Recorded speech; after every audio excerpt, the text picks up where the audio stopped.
Okay, I'm going to ask that you get seated, please. We're going to get started again. I guess I need to talk louder, huh?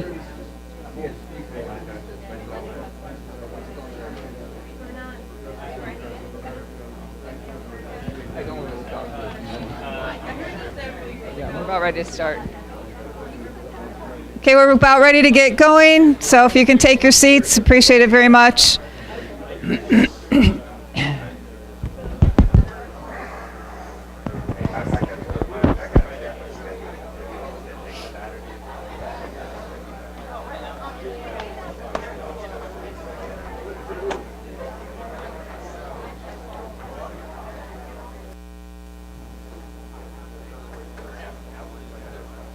Yeah, we'll start, guys. Thanks.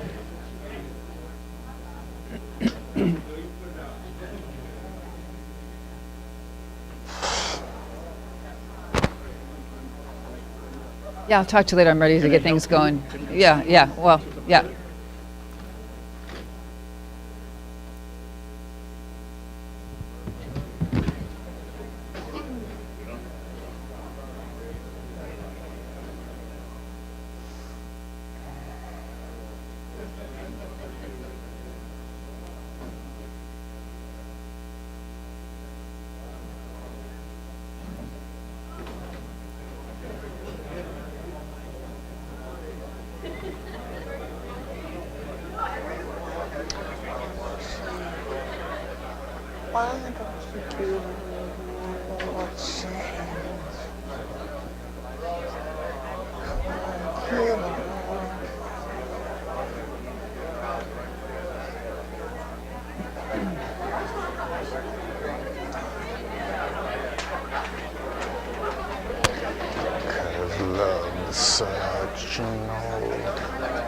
Yeah, they're here. They're right back there. For the people.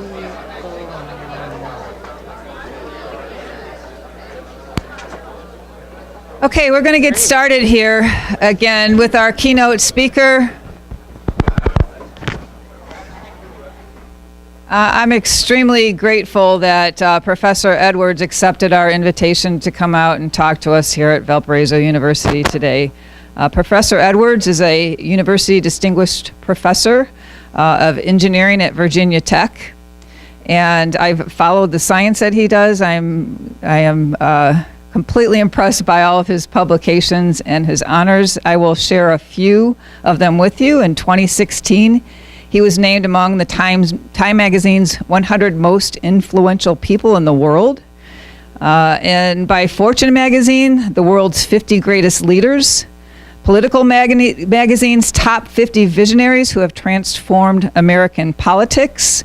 Foreign Policy magazine's 100 world's greatest thinkers. He's had a great impact with his science in society, and something I personally admire. And again, just very, very grateful that you're here with us today to share your work. Thank you. Please give a warm welcome to Professor Edwards.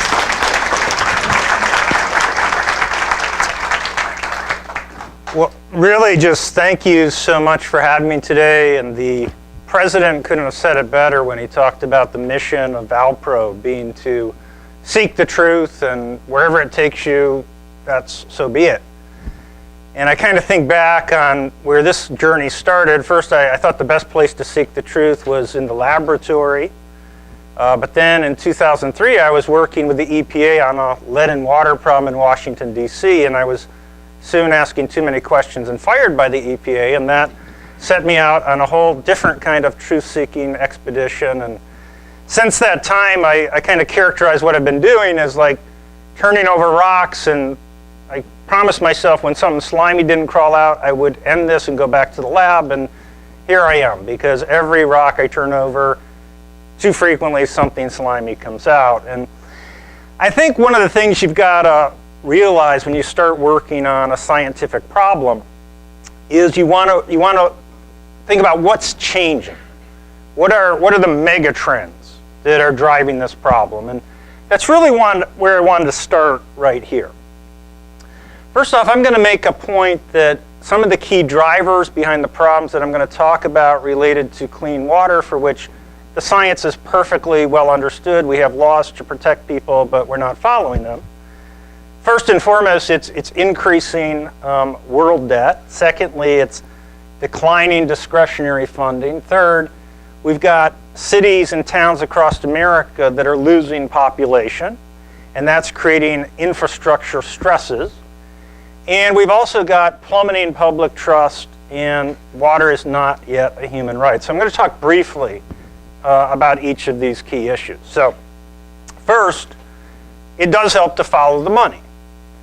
And one of the problems that we have throughout the Western democracies is on any kind of normalized basis, we've got skyrocketing debt of all sorts. We're in truly uncharted territory here, wherein as of 2018, global debt outstanding is 325% of GDP.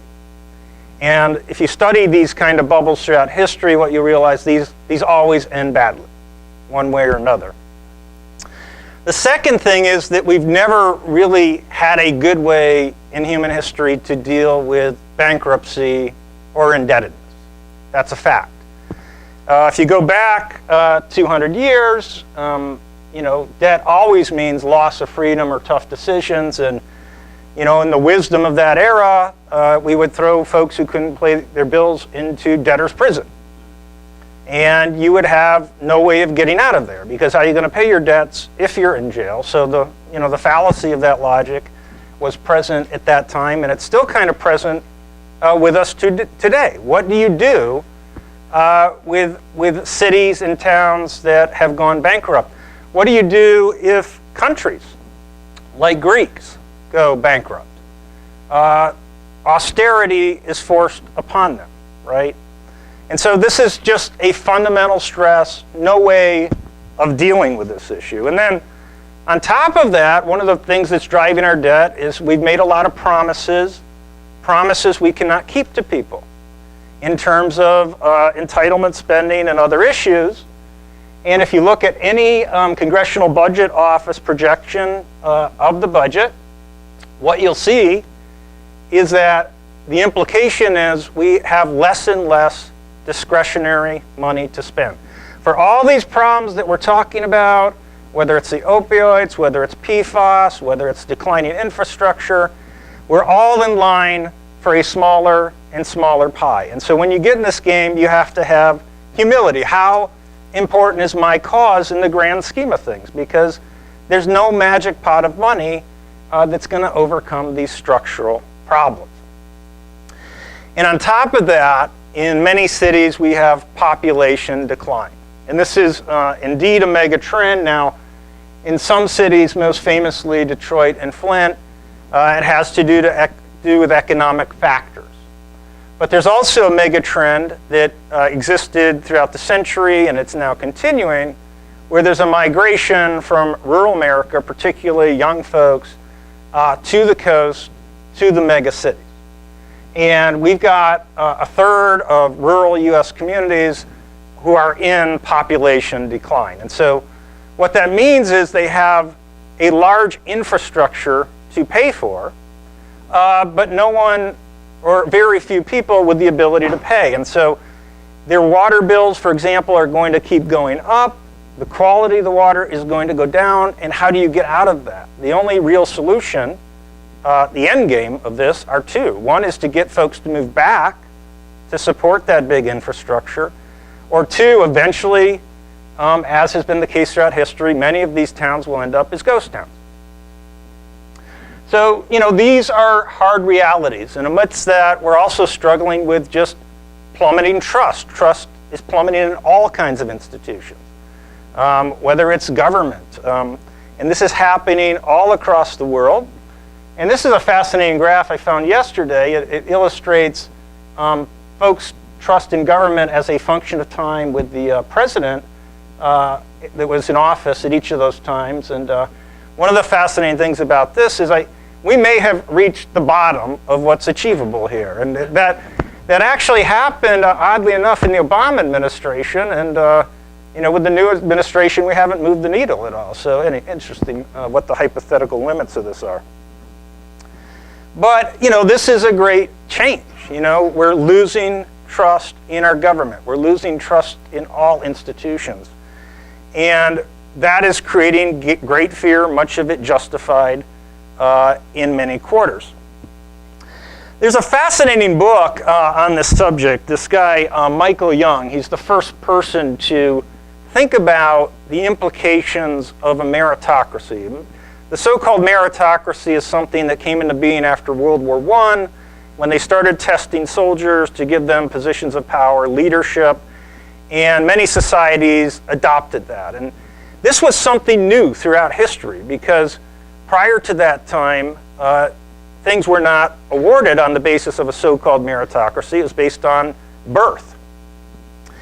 And he was just thinking through, what are the implications of this? I mean, we haven't had something like this in history. And he wrote this dystopian novel called The Rise of the Meritocracy. In this book, he actually first coined the phrase, meritocracy. And it's interesting because he, in his mind, saw how this was going to play out. And he actually predicted, this was in 1958, that the Western democracies would collapse under anti-elitism. And he talked about the forces that would arise to make that happen. And this is quite fascinating. And in this book, he made many, many compelling arguments that were way, way ahead of his time. But one of the things he was talking about is, if you want the meritocracies to not collapse, there are certain things that you should do. Some things should not be distributed on merit. And those include education, healthcare, and police protection. And what he left off the list, and what I'm going to argue perhaps should be on it, is water. Water as a human right that should not be distributed on merit. Because unfortunately, and this is just the cold hard truth, and that's the title of this talk, is Truth and Consequences. The way we roll in this country is, our current paradigm is you get the water you or your city can afford. Period. Okay? That's it. So we at Virginia Tech, we've been working on these problems now for 15 years, and we kind of formed a group that's looking at this issue with the really bizarre founding premise that we should not be telling folks their water is safe if it's not safe. Okay, this is the worst of all worlds to me, right? This is unacceptable. It's okay, in my opinion, if you want to be pragmatic and just say, look, we're going to get water to your house, and after that, it's your problem if you want to drink it. Okay? That's a third world approach. That's the approach that we're taking throughout much of America. Or we could say we do have federal laws, and those will be followed. And if you turn on your tap, you can trust that the water will be meeting those standards. And I'm going to show you that's not the case, unfortunately. And Americans are waking up to that fact. So what I'm going to do is talk about four different case studies here that illustrate some kind of extremes in relation to our experiences over the years. Now realize we've worked with about 150 different communities at this point. 98% of those, we go in, we look for problems, we don't find anything obvious. And so we're in the position of giving people good news, that we looked, and for at least the things we looked at, we did not find problems. But here's 4 examples that affect significant populations in different ways that are emblematic of the types of problems that we see across the country. So first off, we're going to talk about private wells. Now, private wells are fascinating because there are no regulations at all. Okay, you're on your own, right? And so we can deal with that, right? So the way in which we deal with it is we work with private well owners to find out what's in their water, and if there's anything to be done, they have to do it. It's 100% their responsibility.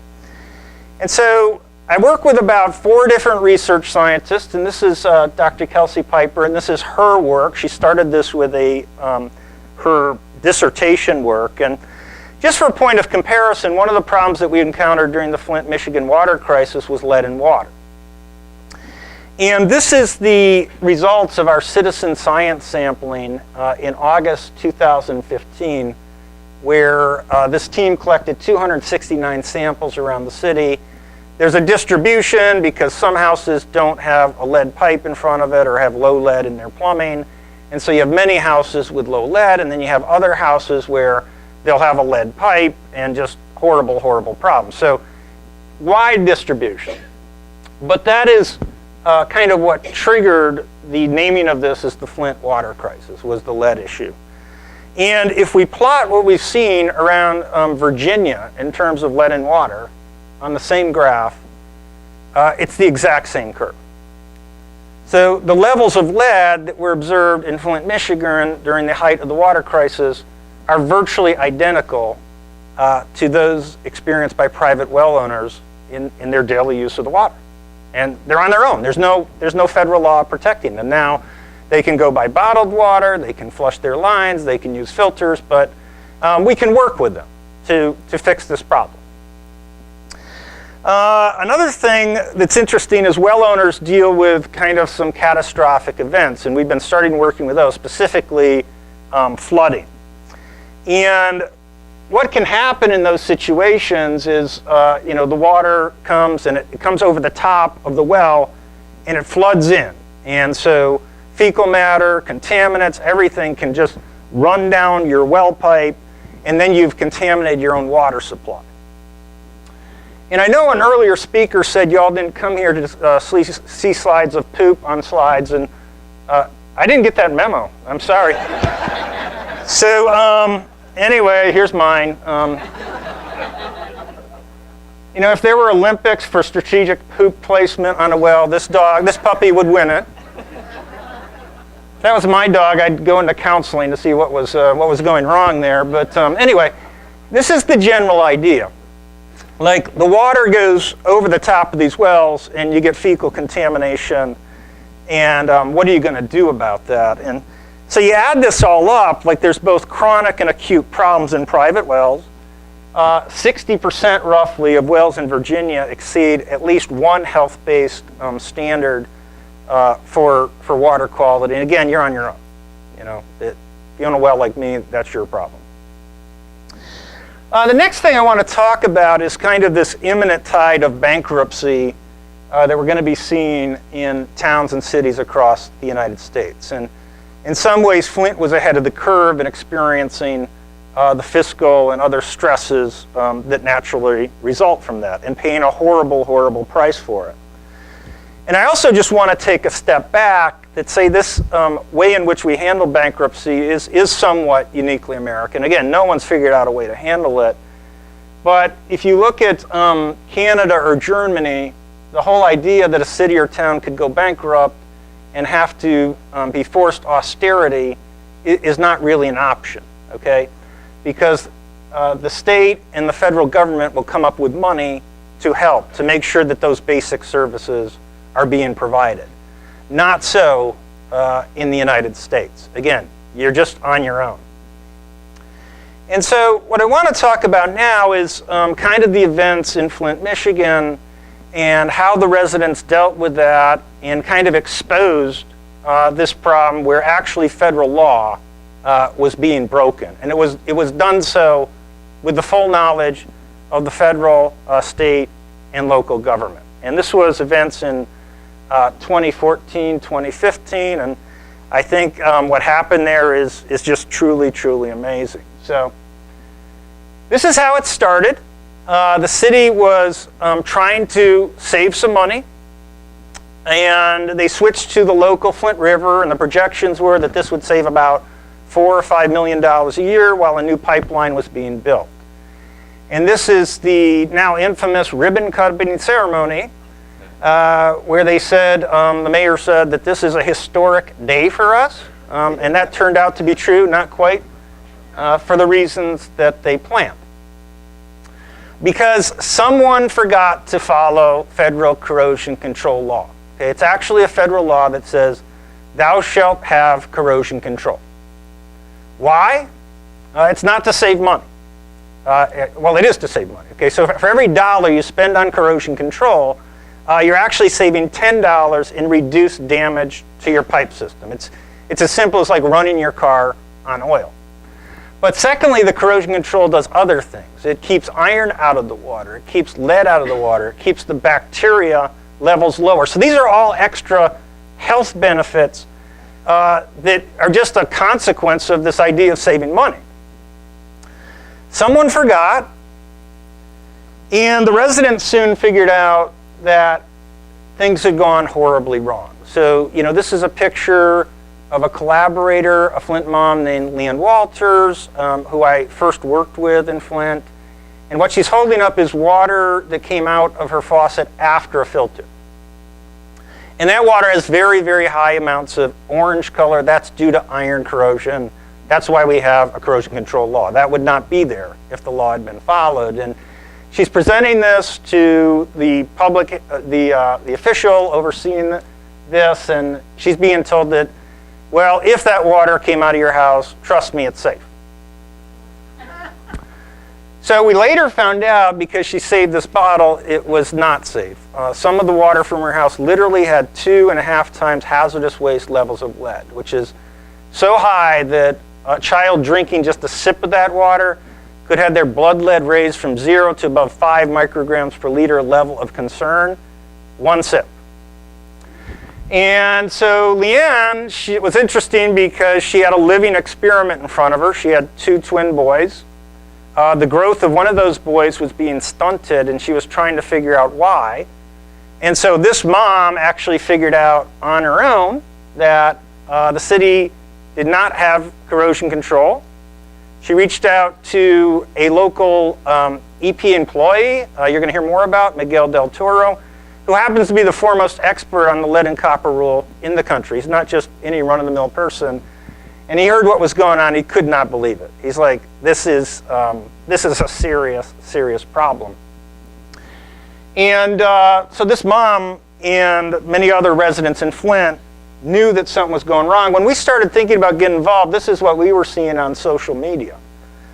And it turned out that it wasn't just lead in water that was high. We later showed that in some large buildings, Legionella bacteria was also high, and there was roughly like 12 deaths that have been attributed to the presence of that bacteria. So it really did affect bathing and other things. So Miguel saw what was going on, and you got to try to work within the system at first, right? That's the path of a whistleblower, right? You got to exhaust every opportunity. So Miguel's a very brave guy. He's near the end of his career. Getting fired, was just expected to him, I guess. And so he wrote an email saying that we should order an imminent and substantial endangerment because the city is not following federal law. EPA should intervene. This is April. Nothing happened. Why did nothing happen? Well, Miguel's boss at EPA Region 5 didn't like to hear bad news, such as we might have to do our job. And this was a chronic problem with her. There was actually, around this time, a hearing. I'm not making this up, okay? You can go read the congressional record, where they were talking about Susan Hedman, who was the administrator, and they talked about this predator at Region 5 who was harassing interns. And she actually led the retaliation against the people exposing this problem. And so when Miguel wrote his memo, he knew he would be retaliated against as well, and she didn't fail to disappoint. So he actually wrote a memo in June, because nothing was happening, talking about this, documenting it for the press. An ACLU reporter got this. It was publicized. Again, the city was in imminent and substantial endangerment. Federal law was being broken. This was absolutely clear, right? Miguel's doing his job. And at that point, he was told, quote, by the EPA ethics officer, never again to talk to anyone from Flint or about Flint again. So Miguel's out. And so the next day, he was a little bit depressed about this, and he wrote an email to his colleagues documenting his frustration. He goes, I'm really tired of bad actors being defended, bad actions being ignored, people doing the right thing as if being harassed as if we're doing something wrong. I truly, truly hate working here. EPA is a cesspool. But he's out. And so this is kind of the situation folks were marching in the streets. There were problems with rashes. This is the kind of water that was coming out of the tap. And oh, by the way, this is amongst the most expensive water rates in the world. We actually documented this. So not only is the water really not suitable for drinking or bathing at that time, it was also the most expensive water. And rightly so, people were frustrated. So at that point, we'd been working behind the scenes and mainly trying to help assist Miguel in his efforts. But at that point, we also realized the system had failed. So we started the citizen science collaboration. This was August 13th, 2015. And we worked with a group of residents, and we provided the sample kits, the analytical support, and the funding so that they could do the job that the EPA and the city and the state are supposed to do but refuse to do.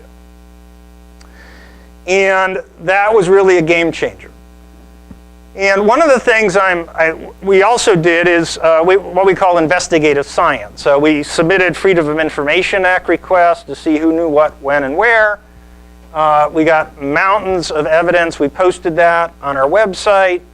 I'm just going to show you one of the emails that I'm particularly proud of. It was an email where they're talking about us doing the sampling, and I'll just blow up the part I like. If we're going to take action, it needs to be soon before the Virginia Tech folks scandalize us all. In DC, a prior problem we worked on, it took us 6 years to expose the problem. We were only, at that point, about a week into this. And that tells you something pretty important here. If taking a few water samples is going to scandalize a whole branch or several branches of government, we've got a problem. And that's exactly what happened here. And so we started working with a local pediatrician who wanted to repeat the blood lead analysis that I did to show a similar problem in Washington, D.C. Back during the D.C. lead and water crisis. She did an amazing job, and within about a week, she was able to have a press conference. Dr. Mona Hanna-Attisha, and she's written a really, really good book on this, and I advise you to read it. It's a fascinating story. But it took us, from the time we launched this sampling campaign to the time it became front page in the New York Times, it was 6 weeks. And it would not have been possible without this amazing group of folks who stood up to make this happen. And it was truly a privilege to be a part of it. And so they had said to the residents that we can never again go back to the old water, to Detroit water. But once they realized that the lead in water was a problem and it was increasing the blood lead of children, they figured out a way. So that happened. And at that point, it started to become kind of a national and international media sensation because, as you know, if you're judged by how you treat your most vulnerable, you don't look very good. And as a society, we did not. And so President Obama declared a federal emergency, and a lot of donations started flowing to Flint. And FEMA resources were mobilized to blood lead test the children. And Flint's infrastructure was in horrible, horrible shape before this, but 18 months of corrosion without corrosion control didn't help either. And this is a main break that occurred. And so you get an idea, like, civilization as we know it had effectively ended for many residents of this country living in Flint, Michigan. And so too, that is happening around the country. And it was around January of 2017, we shared data that showed Legionella was high in Flint hospitals, that the lack of corrosion control also probably triggered a Legionella outbreak, and there were about 12 deaths associated with that. So, all of this happened, and, you kind of look at this and you go, okay, we really got some problems in this country. All these mega trends are kind of coming together, and it's disproportionately impacted certain parts of the population. And I think the way this was best summarized to me was in a Comedy Central clip that I'll share with you. I don't know if it's going to work, but okay, it's not going to work. Okay, so Anyway, Trevor Noah gets on there and gave a shout out to all his friends in Africa, and he said, please give money to save a village in America and help them get the clean drinking water that they need. And so that's kind of what we need. We need a slap across the face to show, ask the question, what kind of society do you want to live in? Around that time, Susan Hedman resigned. When I later went to Region 5, I didn't know how I'd be received, and employees were bringing me into their office and high-fiving me and thanking me, so apparently this was a popular thing that happened.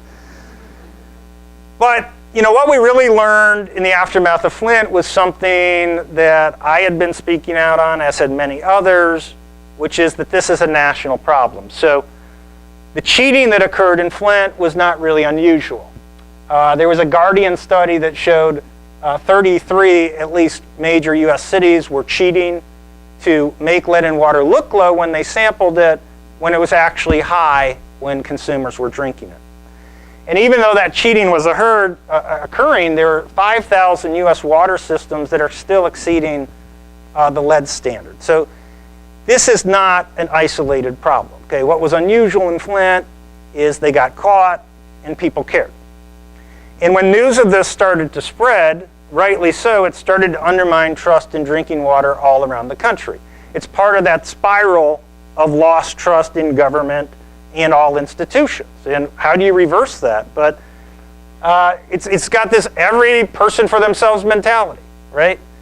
So bottled water sales started skyrocketing in the aftermath of Flint, as did sales of lead filters. And this is just a natural consequence of people around the country going, how can I trust my water supply? And once it reaches a certain point where it's 10% of the water systems are proven to be cheating, let's say even 90% are being honest, right? How do you know which city you're living in, And so you reach this tipping point where trust is justifiably lost. And they actually tested for lead in the US Congress, and this was 2016, and that was high again. That seems to be a chronic problem, and I think it can explain a lot of the dysfunction we see in our government, but that's a different subject. So, this was really an epic thing. About $600 million in total relief has been promised to Flint. Not all of it's been delivered yet. This is truly historic for kind of a man-made disaster, $67,000 per child in the city in some sort or another, whether it's bottled water or free health insurance or other things. And now I want to shift gears and talk about, just a huge problem that's occurring in rural America. And we got a couple quick examples to talk about there.